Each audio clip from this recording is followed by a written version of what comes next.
Hello friend, welcome back to my channel. আজকের recipe হচ্ছে বাদাম মিক্স ফ্রাই, যেটা সন্ধ্যার চায়ের সঙ্গে কিন্তু বেশ ভালো লাগবে। টাইম লাগবে মাত্র 2 মিনিট। তো প্রথমে কড়াতে একটু সর্ষের তেল দিয়ে দেবো।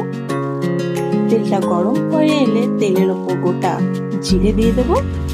এরপর কোচানো পেঁয়াজটা একটু নেড়ে চেড়ে বাদামগুলো দিয়ে দিতে হবে।